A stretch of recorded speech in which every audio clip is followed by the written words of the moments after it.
féliciter les jeunes reporters pour leur engagement exceptionnel. Cet engagement que la Convention a pour l'excellence journalistique aussi me fascine. Et votre passion pour ce métier-là, elle reste fondamentale en fait, parce que quand on travaille dans des conditions difficiles, il est très compliqué de le faire s'il n'y a pas de passion. La presse est un pilier de la société et de la démocratie, et vous avez votre rôle à jouer dans la promotion d'un Sénégal souverain, d'un Sénégal juste, équitable et prospère, parce qu'en fait, c'est ce que nous voulons tous. C'est pourquoi vous êtes à l'avant-garde de ce combat pour la bonne information et pour la transparence. Et j'engage le ministre pour ce qui concerne ce que vous avez dit dans votre rapport. J'étais informé du rapport même avant que vous ne soyez là. Et j'ai vu des choses que je comprenais, mais dont je ne savais pas l'ampleur en fait. Je pensais que ça concernait quelques personnes, mais pas à un certain niveau. J'ai pu, lors de ma campagne, quoique courte, voir le travail et les conditions dans lesquelles les journalistes ont travaillé. Elles sont très difficiles déjà sur le terrain. Et si c'est sanctionné en plus d'une faible rémunération, d'une précarité du statut du journaliste au niveau même de l'entreprise de presse, et ça devient compliqué de garder une passion à aller travailler dans ces conditions-là quand le minimum n'est pas garanti, tant dans les conditions de la sécurité par des contrats de travail solides et par une bonne rémunération. Et effectivement, tant que les journalistes seront dans cette situation de précarité-là, ils auront moins d'armes pour combattre face à la tentation de certaines puissances, qu'il s'agisse d'intérêts économiques ou d'intérêts politiques, où l'argent peut ne pas être un problème quand il vise un objectif de communication.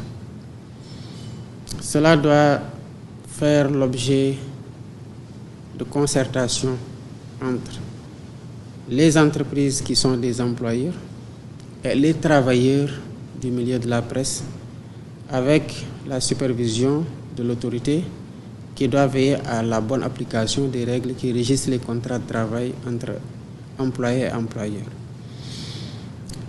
C'est une faute que d'employer quelqu'un et de ne pas reverser les cotisations sociales. Parce que si vous voulez, comme vous l'avez dit, rester journaliste jusqu'à la fin de votre vie, mais la fin de votre vie ne s'arrête pas avec la retraite. Et après, vous faites comment pour vivre s'il n'y a pas de cotisations sociales qui ont été versées? Parce que votre employeur a décidé qu'il avait des problèmes qu'il veut gérer, sur lesquels il ne s'est pas concerté avec vous, qu'il ne va pas cotiser pour vous pour votre retraite sociale. C'est inadmissible et c'est une faute. La loi ne dit pas ça. Votre camarade, votre collègue disait tout à l'heure que la loi est faite pour être appliquée. Je suis totalement en face. C'est ce que je défends partout et c'est ce que je promeux. La loi, elle doit être appliquée dans toute sa rigueur. Moi, je ne pense pas qu'une entreprise, quelle qu'elle soit, puisse bâtir son modèle économique sur la base de « Ok, je vais pouvoir injecter des fonds, exploiter, faire des bénéfices, ne pas payer des impôts pour garder plus de bénéfices ou pour régler même les problèmes de l'entreprise. » Un modèle social ne peut pas être bâti sur la base de la fraude fiscale. Ce n'est pas possible. Aucun pays sérieux n'accepte ça.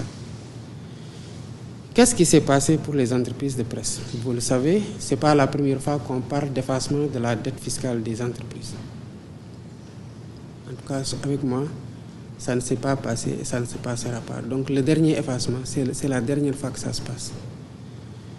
C'est la loi qui dit quand vous employez quelqu'un et qu'il a un revenu, il doit payer des impôts. Et votre impôt n'est pas arrivé à destination. C'est ça le problème. On vous a fait des prélèvements sur vos maigres salaires et les entreprises en question, pour certaines en tout cas, les plus grands débiteurs de cette dette fiscale-là, ne sont pas partis payer cet impôt-là. Et cette histoire de fraude fiscale-là, d'abord c'est fini, mais la loi me dit, et je le dis tout le temps aux Sénégalais, Je suis le seul Sénégalais qui a levé la main et qui a juré de respecter la loi. Mais alhamdoulilah, j'ai juré aussi de la faire respecter. Ce chantage ne marche pas. Maintenant, s'ils veulent des solutions, j'attends qu'ils m'écrivent pour me dire voilà les pistes de solutions qu'on veut vous proposer. Et on va être inventif. Bravo pour l'investissement et pour la création d'emplois.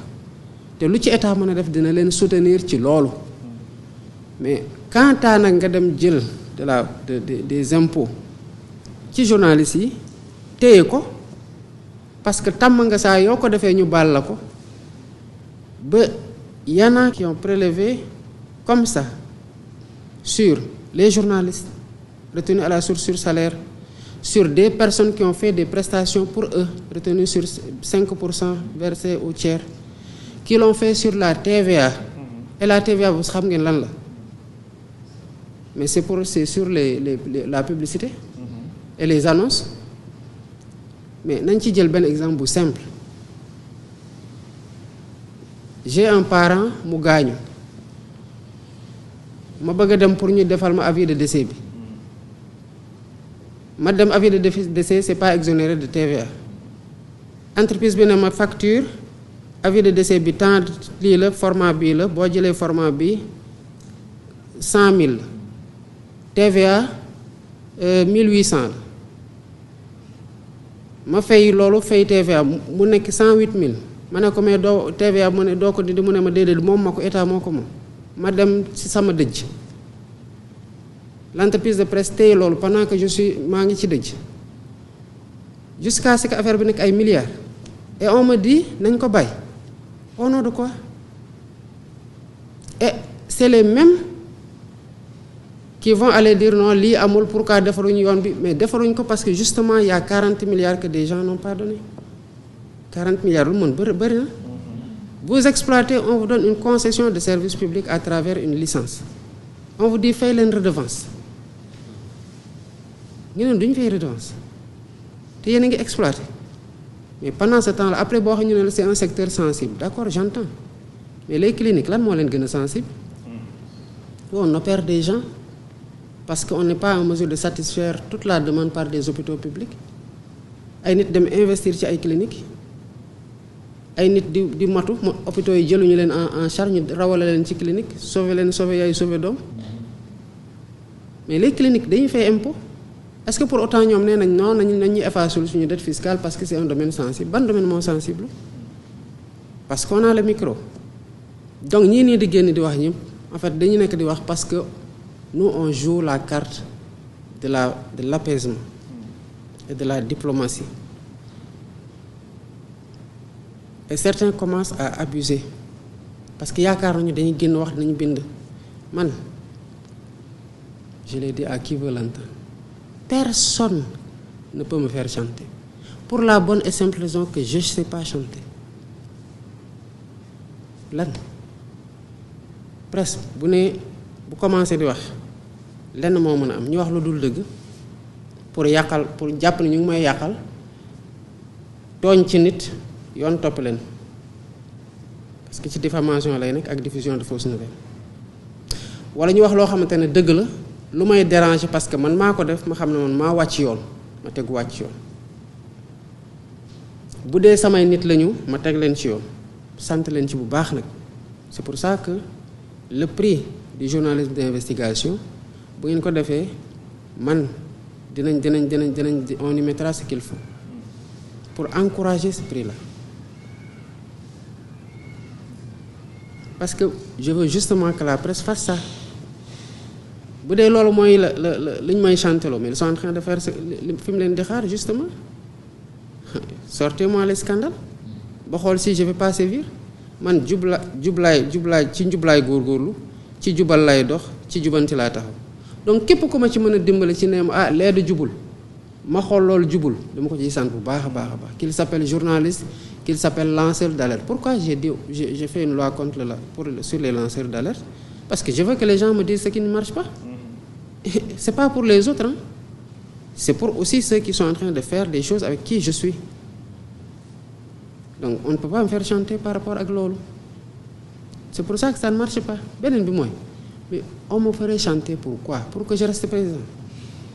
Mais qu'est-ce qu'on n'a pas dit de nous? Qui n'était même pas vrai. Est-ce que ça nous a empêchés d'accéder au pouvoir? Non. Ce qui ne nous a pas empêchés d'accéder au pouvoir ne nous fera pas perdre le pouvoir.